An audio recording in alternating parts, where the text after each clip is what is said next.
Okay, here we go. Chapter 12, An Amazing Maze. "He's so cute," Pearl said with a happy squeal. She dropped the harness and leash, and then she wrapped her arms around the cat's belly and lifted him up. "Meow," the cat complained, his legs dangling. Ben thought this was very embarrassing. The cat might look like an ordinary cat, but he was still Mr. Tabby, wasn't he? And Pearl was treating him like a stuffed animal. The whole thing was very weird. The cat began to squirm and slipped from Pearl's grip. "Uh-oh," she said. "He's trying to get away." Ben grabbed the harness and quickly fastened it around the cat's middle. "Sorry," he said, "but I'm just following your orders." Once the harness was secure, Ben attached the leash. His hand brushed against the little vial of fairy dust that hung around the cat's neck. "We should take care of the vial," Ben told Pearl. "It's our only way back." "Right," Pearl said, and she reached for it. Ben had never seen a cat throw such a fit. He hissed, he spat. His hair stood on end as if he had been caught by an electrical storm. He swung both paws at Ben. "Ow!" Ben cried, stepping back as 3 red welts rose on his hand. "He scratched me." The cat aimed at Pearl. She dropped it. It landed on all fours, as cats tend to do. Then he tried to shake free of the harness and leash. But when that didn't work, he hissed at Pearl, hissed at Ben, and then sat and proceeded to clean a front paw. "I guess he wants to keep the vial," Ben said.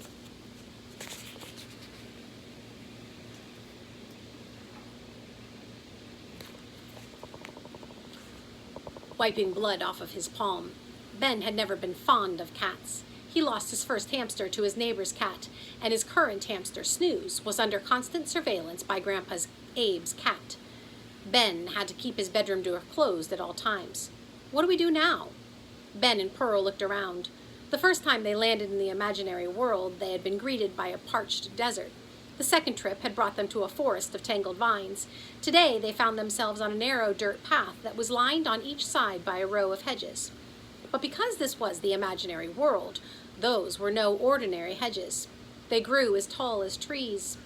Tweets and chirps sounded from the uppermost branches. Globs of bird poop lined the sides of the path like polka dots. "The sky looks stormy," Ben noted. Gray clouds were gathering over the hedges. "I hope it doesn't rain." His mom would not be pleased if he ruined his new shoes. Ben looked up the path. It continued on and on toward the horizon. And then he looked back down the path, and it kept on going as far as his eye could see. "So which way do we go?" "Hey, Mr. Tabby," Pearl said. "Which way to the palace?" The cat ignored them and began to clean his other front paw. "He's not listening," Pearl said. "Do you think he understands?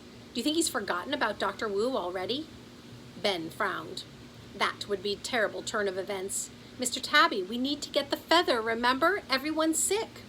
And the cat's gaze turned upward and focused on a purple songbird that had popped its head out of the hedge. The cat's whiskers trembled. "I know what to do." Ben pulled a macker from his pocket and held it by its rubbery tail. "If you lead us to the Griffin's palace, I'll give you this macker." He dangled the treat in front of the cat's face. The cat sniffed, rose onto his hind legs, and batted at the cracker. Ben raised his arm higher, moving the cracker just out of reach. "Do you think he understands?" Pearl asked. "I sure hope so." Ben jiggled the cracker. "Take us to the Griffin King, and this will be your reward." The cat flicked its tail, turned, and headed up the road. "Yay!" Pearl cried. Ben smiled. Maybe this would work out after all. While Pearl held the leash and the cat led the way, they walked for a very long time. Whether on 4 cat paws or in polished shoes, Mr. Tabby's walk was the same. He took long, graceful steps, held his nose high, and emitted the air of superiority.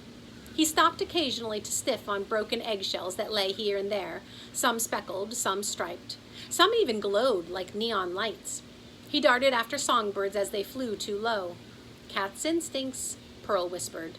The sky rumbled as clouds gathered. "This road goes on and on forever," Pearl complained. And indeed, it seemed there was no end.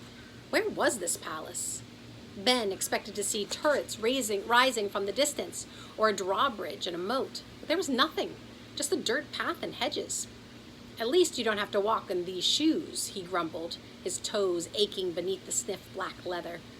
The cat took a sudden right turn, darting out of view. "Hey, wait!"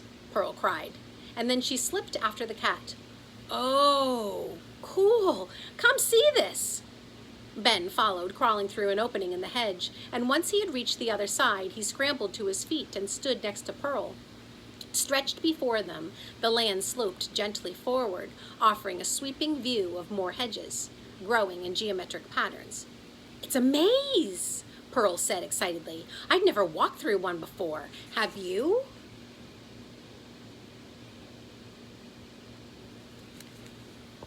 "No," Ben replied, "but I built one for my hamster. It was a science fair project." He had hypothesized that Snooze would run in different speeds through the maze depending on what sort of food was waiting at the end. A wilted lettuce leaf may not make him go too fast, but a beloved cheese puff would surely get his attention. The project was a failure, however, because it turned out that no matter what the reward, Snooze had only one speed: sluggish. Ben and Pearl followed the cat down the hill into the maze. The cat pranced along, leading them left and then right and then left again. Ben lost all sense of direction and started to feel dizzy.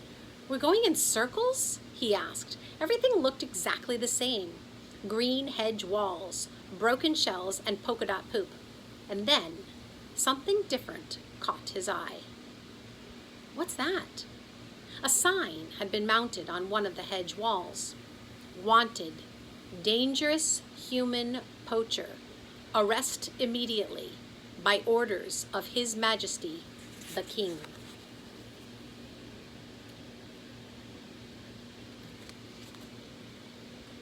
"Maximus Steele," Pearl hissed. "Who else could it be?" Ben asked as he reread the sign. They knew that Maximus was on the loose in the imaginary world. He had stolen one of the rain dragon's horns and tried to get a unicorn horn, too. "I hope the king arrests him before he hurts any other creatures." "I hope he's sent to prison forever," Pearl said with a stomp of her foot. "Then he'll never hurt anything ever again." The cat began to hiss. At first, Ben thought Mr. Tabby was adding his disapproval of Maximus Steele, but the cat wasn't looking at the sign. He was looking around the corner of the hedge. His fur stood on end. He arched his back. A shiver darted down Ben's spine. What was the cat looking at? Pearl took a peek. Uh-oh. "Halt!" a voice bellowed, and a spear appeared pointing directly at Pearl's chest. Another pointed at Ben's. "By order of the king, you are hereby under arrest." Pearl was so startled that she dropped the leash. Uh-oh.